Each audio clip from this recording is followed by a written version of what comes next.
জায়গায় কোনো কিছু আছে এইরকম বোঝালে আমরা দেয়ার ইউজ করব। কি ইউজ করব? দেয়ার ইউজ করব। যেমন আমাদের গ্রামে একটা স্কুল আছে। There is a school in our village. যদি দুইটা থাকে তাহলে দুইটা থাকলে আমরা ইউজ করব দেয়ার আর। দেয়ার আর two schools in our village. Two schools. ওইখানে একটা বল আছে। There is a ball. যদি দুইটা থাকে তাহলে আমরা ইউজ করব there are two balls. যদি এটা past tense হয় তাহলে আমরা ইউজ করব there was. আমাদের গ্রামে একটা স্কুল ছিল। There was a school in our village. আমাদের ক্লাসরুমে অনেক স্টুডেন্ট ছিল। তাহলে আমরা ইউজ করব there were many students in our classroom. যদি ফিউচার টেন্সে হয় তাহলে আমরা ইউজ করব there will be. will be অর্থ কি? কিছু থাকবে।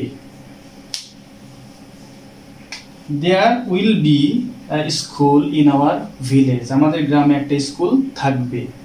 আমাদের গ্রামে একটা খেলার মাঠ থাকবে। There will be a field in our village. ফিউচারে ইউজ করলে আমরা will be ইউজ করব।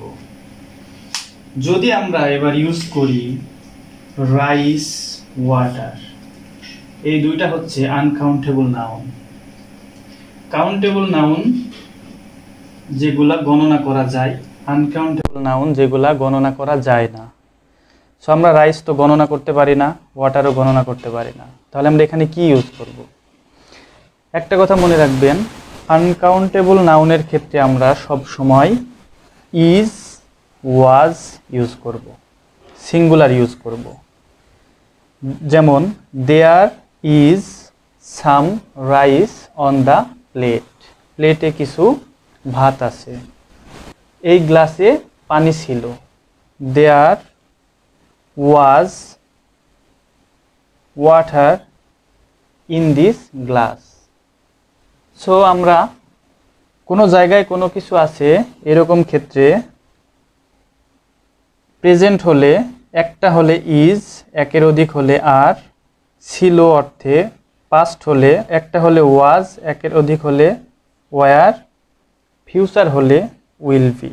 আর আনকাউন্টেবল নাউনের ক্ষেত্রে আমরা ইজ, ওয়াজ ইউজ করব।